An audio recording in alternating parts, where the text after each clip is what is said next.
All right, hello, coffee makers, not coffee takers. He is the master of cyber farms, Alfredo B. Nash Jr., and I, the people's chief, Dr. Joseph J. Bermilla Jr., and we're your hosts for the Cyber Coffee Hour. Alfredo and I, Fred. Stop. Oh, you know what? We're going to play the lottery.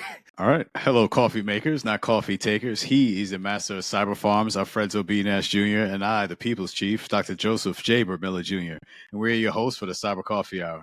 Alfredo and I hail from Mount Vernon, New York, and we are excited to share our experiences and stories along with those of our incredible guests. Our mission is to impart knowledge, enhance understanding, and cultivate a sense of community in the expansive world of cyberspace. So for today's show, we'll have a coffee chat with Pocket Prep CEO Peter Murphy. Now, Peter J has built a well-rounded career through leadership, strategic thinking, and hands-on experience. His journey spans roles across business development, product management, and operations, consistently focused on improving processes and driving growth. He's developed strong partnerships, worked on high-impact projects, and contributed to long-term success for startups and established companies. His approach is collaborative, preferring to work closely with cross-functional teams to meet business goals while maintaining a positive work environment. Peter's ability to adapt to new challenges is reflected in the diversity of his experiences. From leading business units to managing complex projects, he has consistently found ways to add value. Whether negotiating key deals or developing innovative strategies, he is committed to fostering sustainable business relationships and achieving success without unnecessary complexity. Throughout his career, Peter has remained focused on continuous learning and embracing new opportunities for growth, which has helped him remain relevant in a dynamic and ever-changing market. Peter Murphy, welcome to the Cyber Coffee Hour. Thank you so much for having me. Yes, Yes, thank you for joining us. Yeah. So Peter, if you could just share a bit. I mean, well, for one, thank you for being on the show. What are some of the things that you've had going on as of late? Yeah, so we've been doing some strategic planning, getting the business in line for all the cool things we want to do next year.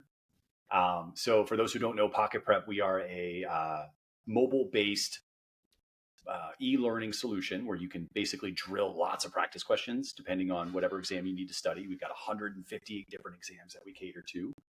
Everything from the tech exams like CompTIA and the CISSP, some of those advanced like cybersecurity and IT exams, all the way through to medical. EMT is very popular, paramedicine, nursing.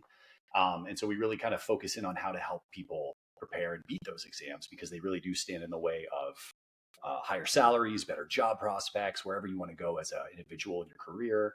And so, yeah, we've been just thinking about how can we make studying suck less, how we make it more fun and engaging and tell you when you're done studying so you don't have to do it too much. And that's really what we've been up to. I'm excited to share about it.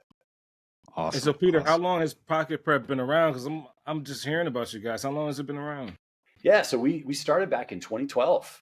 Really wanted to take advantage of the app landscape and give people affordable education as opposed to some of these websites and textbooks have gotten super expensive. Everything's more expensive. We all know that. Right. But we wanted to kind of set out and use that bite-sized app-based learning. There's a lot of cool science that goes into quick stuff that you could do on your phone. And so 2012 started doing that. That's awesome. Alfredo, how you been doing, sir? I'm better. I'm in my second round of coffee now. Got some sunlight today. Finally went out. Run around my house a little bit. Getting stuff together in my yard. Trying to just really still bring in the season. And other than that, I'm gonna do some grocery shopping. So I'm amazing. We got my To Be Red pile behind me too. Got a lot of that to get through. It's a big stack. Yeah. Oh yeah, man. Yeah. 20 years of collecting these things. More than just decoration, right? Right. That's awesome. All right. And as for me, just take just trying to take it easy today. Nice Sunday afternoon. The sun is out, which has been a break from the constant rain we've been having. So it is pretty nice to enjoy. So just have to appreciate all these moments. But I'm ready to get started and let's dig in. So Peter, so you've worn many hats in business development, product management, and operations. How has this diverse experience shaped your leadership style and strategic thinking? Yeah, great question. So I went to a Florida kid, went to school in Florida, and Lockheed is a big presence out there. So They came to my high school and they showed up one day. It took us all on a field trip to see this really cool factory, and their clean room and the cable and harness assemblies and all this stuff. And I remember thinking like, wow, this is super cool. I want to do that. And I'm the kind of person that just like lasers in on something like, yes, I want to do this. And then I just fight like hell to try to make it happen. And I did. I ended up getting the job at Lockheed, which was super cool. Wow. When I walked in there, I was like 23, 24, bright-eyed, bushy-tailed out of college. Didn't really know manufacturing other than what they'd shown me. Just knew it was cool, right? Like, wow, they're doing all sorts of high-tech stuff in here. This is neat. Right. And very quickly got to meet some of the guys and girls who worked on those assembly lines for decades. And they put me in charge. Said, now it's your job to go tell these guys what to do. And I'm like, I don't know how to do that. I'm like, they've been doing this forever. And seriously, people, it was like talking to my dad, telling him what to do. I'm like, this doesn't make any sense. They just threw you right in. Huh? Yeah, they threw me right into it. Said, you own this. And like, you tell us what's going on. That's how a big company works, right? They drop you in and you sink or swim. And so I went to the guys on the union line and I said, I need help. I don't really know anything. And they're telling me I'm in charge now. And they start laughing at me, they're poking fun, teasing me a little bit. But I found that by being vulnerable and just telling those guys like, hey, the company wants me to like help. I'm here to serve you guys. What can I do to take away these obstacles? What do you not like about your job? Oh my gosh, lots of feedback, right? Okay, cool. Well, I don't know if I can fix all that, but like, I think we're getting somewhere. Maybe I can help you guys. You guys can help me do this. And we just I kind of found a way to fit in without forcing it. And I knew that if I just talked to them and said, I know how I look. I'm young. They put me in charge here. This doesn't make any sense. How can you help me be successful? How can I help you be successful? And we had that kind of understanding right from the get-go. And it just really set the right foundation for us to be successful. And I became great friends with those guys and girls. And we worked for years together on, it was the Arrowhead line. So we used to make the black box assembly for the Apache helicopter. Okay. And they knew that product inside and out. I didn't. Do you know how to build one of those? I can't build one of those. Absolutely not. I only heard about that in Nuclear Strike, the video game. Like, oh yeah. So how did they, I didn't know they were unionized either. So how did that dynamic affect you as a young individual at a multi-million-dollar company, like $1 billion? I mean, depending on what year it was, right? Yeah, man. I think when I was working there, they had upwards of 140,000 employees, and a good chunk of that was union labor, or at least manufacturing, technical labor. It was challenging. They had rules that were put in place to protect jobs, which makes sense. But it would be frustrating sometimes because you'd have your boss or one of your many bosses saying, "Where's the hardware? Where's this at? It needs to get from A to B." Taking something from A to B was actually protected. There's a job for that. It's called an expediter, and that person would take it from A to B. And if you got in their way, you get reported to HR for messing with someone's responsibilities. And so you very quickly figured out like what you could do as a salaried person versus what someone else maybe in the union side, what they were entrusted to do, and how you navigated that when you were simply saying, "Where, Steve? I need them to move this box. The engineers are waiting on it. It's sitting right there. The engineers are literally across the room. You are not allowed to move that box. You got to wait, and you got to find the right person to move it." So there's some stuff there that I think it can feel a little bit bureaucratic and unnecessary, but at the end of the day, it was there by design to try to make sure everybody had a place that they could contribute. So it was challenging at first, but it made sense over time. Yeah, I only asked because out of curiosity, that doesn't exist on the IT side. Really, like it doesn't. When you're writing software and stuff, that doesn't exist. So thank you for sharing that. Sure. All right, so I'm sorry. That also plays into you're known for your collaborative approach and preferences for working with cross-functional teams, similar to the unions. Can you share a specific example how this method led to a significant success or breakthrough in one of your projects there, or anywhere for that matter?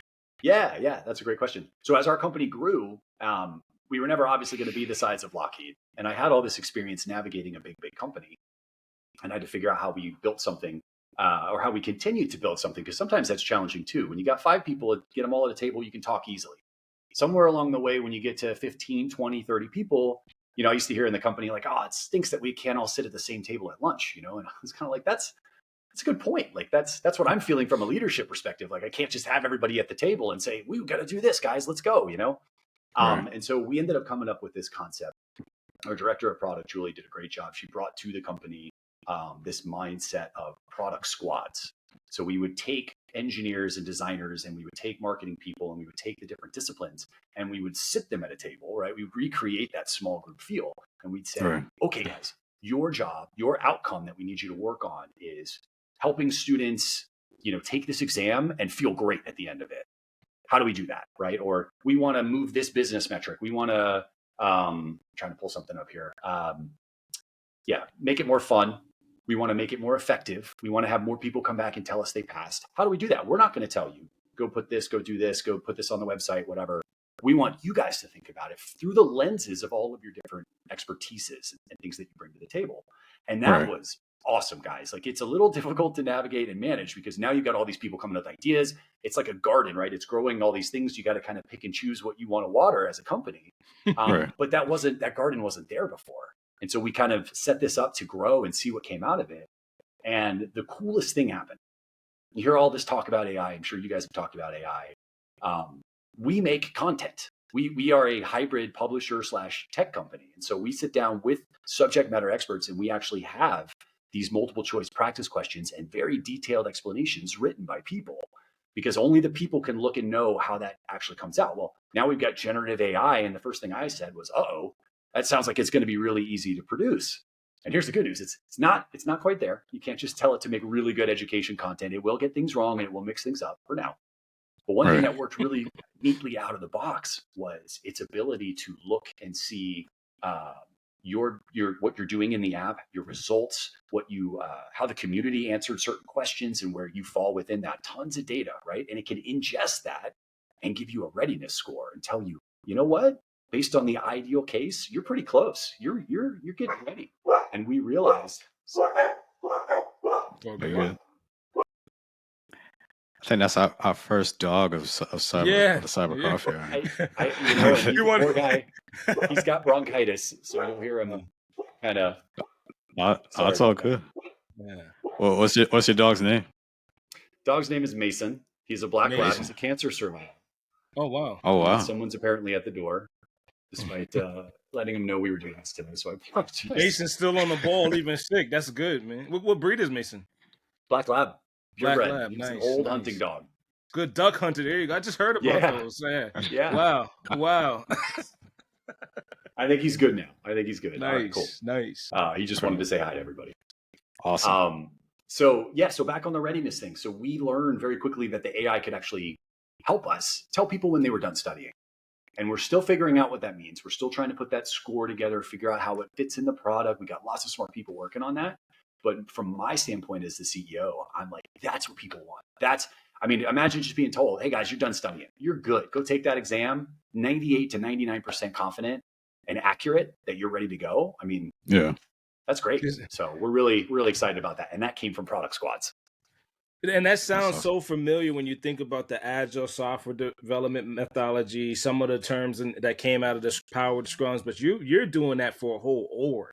So that's amazing to see that you're guaranteeing the other founders that they're going to have a bulletproof workforce that's going to get accredited, go out there and start killing it. So that's awesome. And that plays very good into our next question, right? You say adaptability is your critical strength in your career, right? How do you approach new challenges or industries, and what strategies do you use to become effective in unfamiliar territories quickly? So those unfamiliar ontologies. Well, Alfredo, I got to say, I've learned that being smartly vulnerable has gotten me a lot of good things in my life. I've, like I mentioned early on in that first question, I don't know. I'll raise my hand and say, I don't know how to do this. I feel like in a lot of senses, in a lot of cases, people expect leaders to have the answers. And I think that's natural. I think that's normal. I think it's better for a leader to say, I don't know, let's figure this out together. You might know something, I might know something. Let's talk about it, as opposed to me just trying to, oh my gosh, I hope I got it all in my head. And, and that's where all that anxiety and stress starts to come in, right? All these people are counting on you and you feel like you can't ask for help. And so I just very quickly said, you know what, man, I'm just going to say, I don't know how to do that. Set the expectation low right there and then climb over that bar. And people are okay with that. People are like, hey, thanks for being honest. That's all I know how to do. But once you do know and you grab the right people or you get that information within the organization, we've found at Pocket Prep that testing small, just kind of saying hey, let's try this. And let's see if that works. And let's plant that seed. I mentioned the garden, right? We plant that in the garden and see if it starts to grow. Let's water it, man. That's great. If it's not, let's move it over here, see if it gets some sunlight. What's it missing?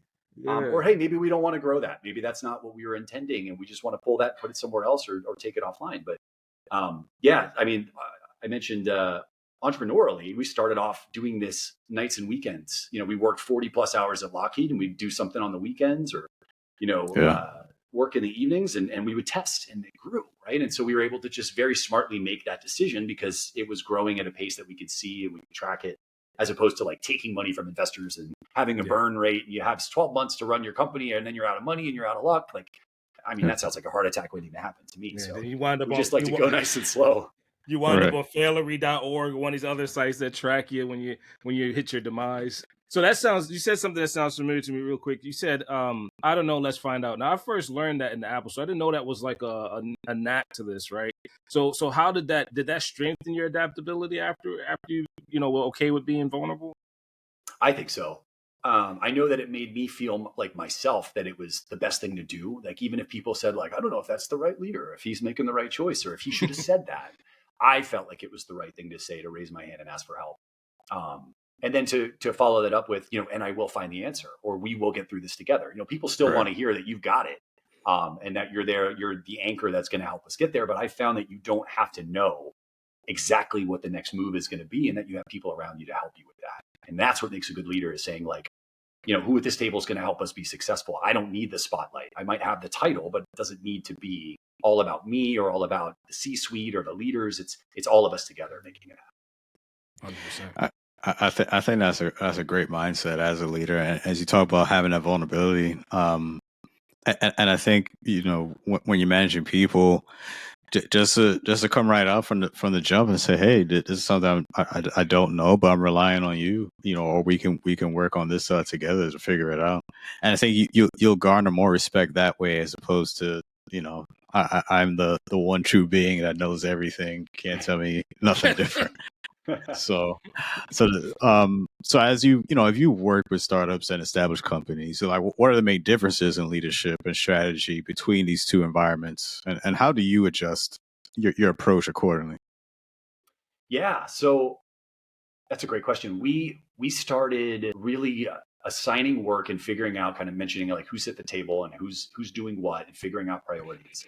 We quickly realized that we needed people to help manage the operations, manage the process and the outcomes. But we didn't want those managers walking around like Lumbergh from Office Space saying like, where's the TPS reports, and like drinking coffee and leaning on stuff and go, are you going to come in today? What's going on? Right. I need you to come in on Saturday. You should have come in. Exactly.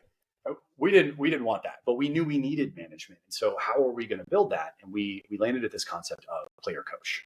So somebody that was effective in getting the actual task done. So they knew how to program, or they knew how to design something, or they knew how to translate business needs into a product scenario.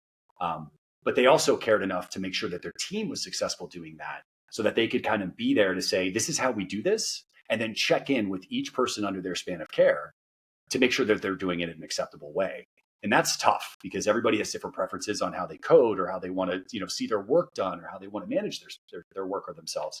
And so having somebody there that can be effective at the job to earn that respect, to show that, hey, I know what I'm talking about, but I really want you to do it the right way too, so that you're effective, and that we can slowly, and that sets the stage for this sort of many hats, right? The startup wears many hats. You got people kind of doing different things, helping out, kind of flowing with the operation. But then when things get more complex and large, you need specialists in place to grow those individual things. And that player coach mindset really helps you feel that out. And it kind of, again, going back to the garden analogy, it really just kind of gardening that, making sure your garden is ready for more, whatever you want to say, fruits or veggies, whatever you're growing.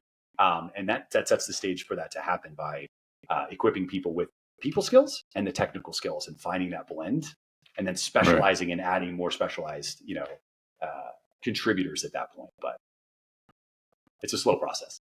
Can I keep with the analogy then too? Because I hear this, I've heard this time and time throughout my career, right? The folks in software factories and startups are pretty difficult to work with, right? And they're very, like you said, niche, professional craftsmen.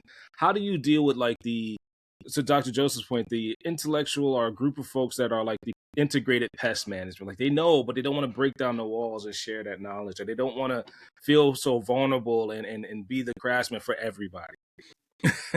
Yeah, that's a great question. I think I've seen people who believe that if they can do it better, that makes them more valuable, or if they have a special secret with how they get things done, they're not going to share that with the rest of the organization, because it diminishes their contribution.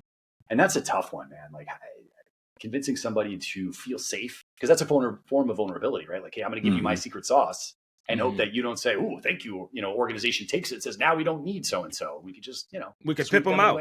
Yeah, exactly. Just tip them out and they're gone, right? Yeah. And so that is a trust thing. And I found that really trying to build that up in a team, creating that psychological safety for people to bring their best to the table as people, as professionals. But there's no magic way to just have somebody kind of open up and do that. I found that every situation is a little different. People are motivated in different ways. Maybe it's fear, like we mentioned, or maybe it's something else. But no matter how you slice it, if you can get that person to see that, them sharing that secret sauce with the rest of the company or teaching their fellow teammates how to do what they do, and grow them alongside themselves, only makes us stronger together. It increases the job security for everybody. It lets us take on more business, lets us do cooler things, geek out about stuff that's coming along. But if you hold that back and we grow slower than we could have, I don't know, you're kind of creating your own reality at that point, because you kept it back and now nothing's changed, right? I guess you got what you wanted. Yeah, it sounds like Pocket Prep is that nutrient management that the plants need. You need a nice little amendment, nice soil conditions, some watering, and that thing will thrive and survive. That's right. So Peter, continuous learning has been a focus throughout your career. So in today's, rapidly changing business landscape, how do you stay current, and what advice would you give to other professionals looking to remain relevant in their fields? Yeah, I found it a lot easier to. So I'm a supply chain guy, and that's what my original focus was when I joined Lockheed, was supply chain management. And there's this concept of pushing and pulling. So, systems that push information versus pulling it to you. And I found that in my case, I'm a weirdo. I clear my inbox every day. And with the election and everything, there's tons of emails, like emails out of control right now. But I do it anyway. And I do it as a meditative, I know this is dumb and I know I'm going to hit the delete button 280 times, but I'm going to do it. And in doing that, reading the headlines, I have some TLDR type, newsletters and things that come in and give me some information. And I try to dive in and spend some time with my coffee each morning, just looking at what's happening outside, local news, business, this and that, philosophy and stuff. I like science and theories of consciousness, stuff like that. So I have all this kind of things, educational things come to me, and I kind of choose when I consume them. But it's really about plugging in. I had to go figure out, what do I want to hear about? What do I care about? What do I want to keep close to me? And then just kind of have it come to you. And sometimes it can feel like a lot, but if you do that, at least you have to kind of deal with it. You got to clear out that inbox, and it kind of forces you to stay in the know. And it surprises me how much I pick up just looking at articles and saying ooh, that does look fascinating. Ooh, what is going on with this or that? And it helps keep me curious. So you're pulling all that from everywhere, and you're siphoning through the ones that give you the energy. Yes. Nice. Yep. That's what's up. It's working well. Again, we have Peter J here on the Cyber Coffee Hour, part of the Alive Podcast Network. As we get ready to transition here, just learn a little bit more about Peter and also what are the things that he likes to do on his off time as well. Well, first, Peter, so I understand you're not a cybersecurity expert, but from your perspective or your vantage point, what do you feel like the most emerging or significant emerging threats in cybersecurity today, and how should organizations prepare for them? Yeah. I have seen, I don't know about you guys, but I get texts from unknown numbers almost daily. That's social engineering stuff where they try to, John Oliver did a big expose on pig butchering, which is the scheme where you get somebody, you pretend it's a fake number, they text you, you respond, oh, I'm so-and-so, and they start this innocuous conversation, and it seems safe and fine. And according to what he reported on, months, guys, they spend the long con really getting to know you as a person, real conversations, checking in with you, building trust, long time, months. And then finally they show you a crypto opportunity that's not real. They show you a fake app, and they assume that most people don't know the crypto markets, are not looking at that. And they figure out a way to get you, they go, look, I'm making all this money on this app. And you think it's a real exchange. You think it's tied into what's happening. It's not, it's fake. And they get you, they show you, 900% returns, and they've conned people into remortgaging their homes, selling all their properties, putting it into fake crypto. And it's really just going into someone's wallet in a fake app that they get you to do everything. So it never feels like you're being tricked. You are choosing, I'm downloading this app, I'm using the code they give me, they built an app that's like a scam, and they actually use it to get people's money. It's wild. And so that scares me because I actually do get those. And then, obviously they show people responding like, F you, this is terrible, like getting mad at the scammers. But then they expose that the scammers are a lot of people that are under duress from, they're being held at gunpoint to do this kind of stuff. So it's all really complicated and nasty. And I just think about that when I get a text that's like, hi, Jeremy, how are you? And I want to be like, I'm not Jeremy. And I'm like, oh, that's the point. They want to reciprocate and kind of, they take your humanity and they weaponize it against you, and they take you for that. And it's just scary and sad, but it's the first thing that comes to mind for me. And that's a great point you make. Like hearing that from someone outside of the industry, that's the hardest thing to, like we call it attribution. It's the hardest thing to prove that weapon system is on the other end of, unfortunately, a victimology, like a human server farm, right? And it's great hearing that from somebody outside the industry to make that connection so quickly, because it takes years and years to build attribution to that particular scheme. Right. So and it's unfortunate because it's thriving today, and the sophistication, right? Somebody who is the malicious folks went through the means to set up the infrastructure, set up the app, have the victimology, and then play on the heartstrings. I hate to say it that way, but of folks in the United States and other, other countries, which is insane. It's insane to me. It is. So, Peter, what was the first piece of technology that sparked your interest in cybersecurity? I am an avid old school MMO guy. I used to get down on EverQuest. I had friends playing Asheron's Call, Ultima Online before that. I played some StarCraft, but I grew up in the suburbs of Florida, man, and it was really hot outside. We ran around as kids. We had fun, but when we got home, we like to use our tech to kind of do the AOL dial-up, and connect in and play some video games. Yeah. So let's see how far you go back, because you just triggered a memory. Do you remember a game called Gavelius on the Master System? No, I don't. Oh, okay. So that triggered a memory for me. Okay. Like, because you're right, it's always that sound, and then the theme of the game would come up. That's so funny. Yep. Yeah. We knew what sounds. If the modem made certain sounds, we knew we were getting disconnected. We were in trouble. I mean, we lived and died off that stupid connection. Someone tried to call our parents while we were playing video games and kick us off the internet and get so mad. I don't miss those days. Yeah. I do, but I don't. That's before consoles were even on the internet. Now that I think about it, like that's insane. It was like your whole profile in life existed because of that connection. It did. I remember I had some buddies in computers. They managed to hook up Halo, the original Halo console game on Xbox, to the internet, and it was very weird how you had to get that to do that. You had to like take it through a server and connect it. And then there was hacking and latency issues, all sorts of weird, like jittery stuff happening. But that was the only way to play consoles on the internet. Yeah, I remember that. So that's an interesting aspect of video gaming that we could probably do a whole nother episode on, for real. So now I have to ask, what were some of the challenges and obstacles that you had to overcome into your journey to success and where you are today? Yeah. My biggest struggle, something I still struggle with, is anxiety. And I try to, it's so funny, guys.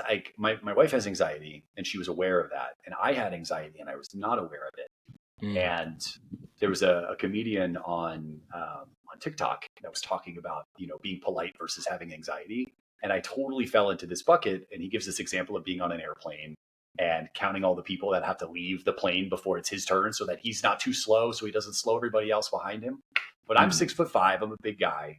And a lot of my motivation in life has been getting out of people's way, like not being, I've been told I'm a better door than a window too many times to count. I've yelled at concerts, yeah, get down in front. I was like, I've been waiting an hour here, And so anxiety, like letting people down, not doing a good job, not being in the right place, getting yelled at for something, that sort of thing.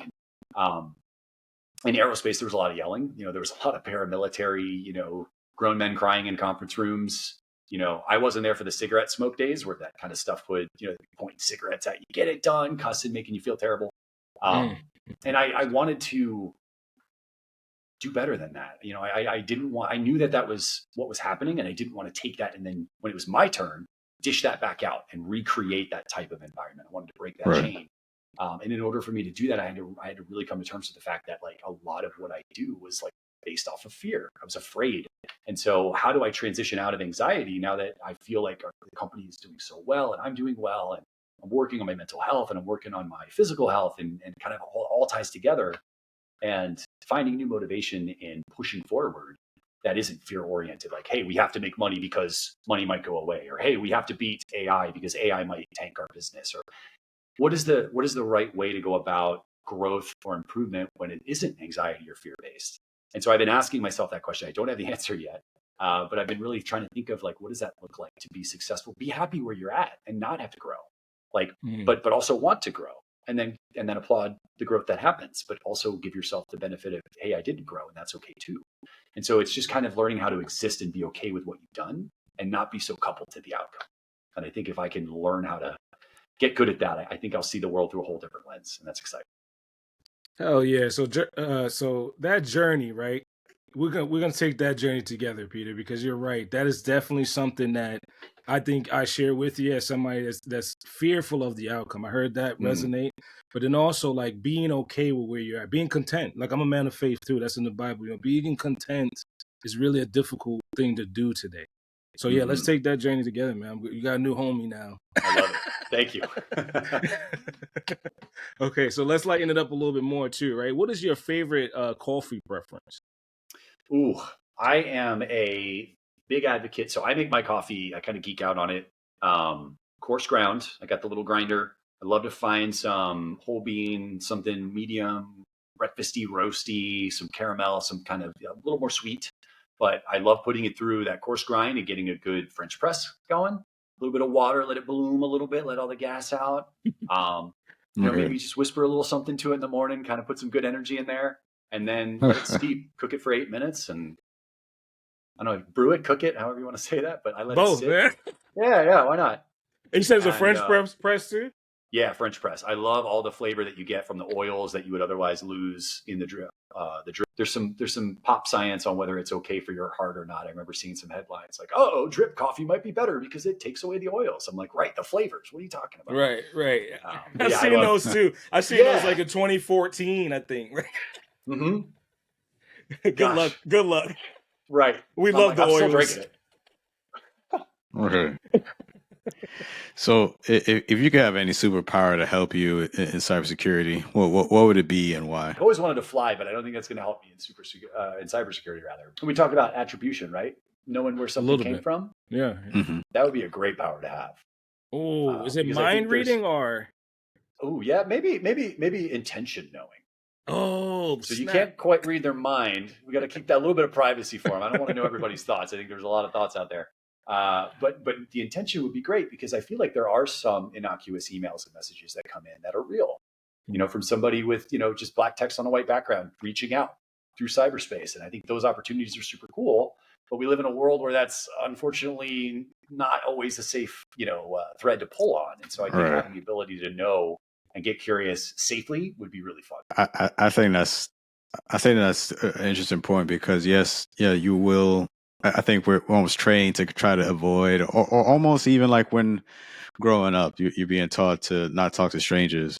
Yeah. But then as we get older now, for us to create our brand, when we talk about that, you got a network, so you got to talk to strangers. You're talking to it on a world community, not just your neighborhood. Now. Right. You're talking to like the world. Yeah. Right. So you're taking those things that maybe that we've had ingrained in our minds, and we're almost unlearning it to a sense. But it also I think it kind of shows that growth as well. But it can be hard, as you mentioned, like when you see something like that, like, yes, you're being taught to like, oh man, when this kind of email comes in, I should just put it in the junk mail, where it could be legit. But sometimes we just won't know because we didn't even give it a chance. Yeah. Yeah.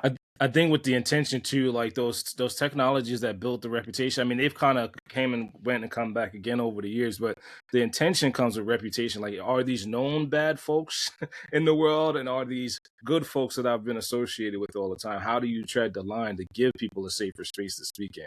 Hopefully to your point with AI you made earlier, hopefully AI is the enabler for that, because it's getting kind of sketchy out here, to be honest with you. Yeah. So Peter, what are some like hobbies, interests, or recreation activities that you enjoy, outside of work? Oh yeah. Big motorcycle guy.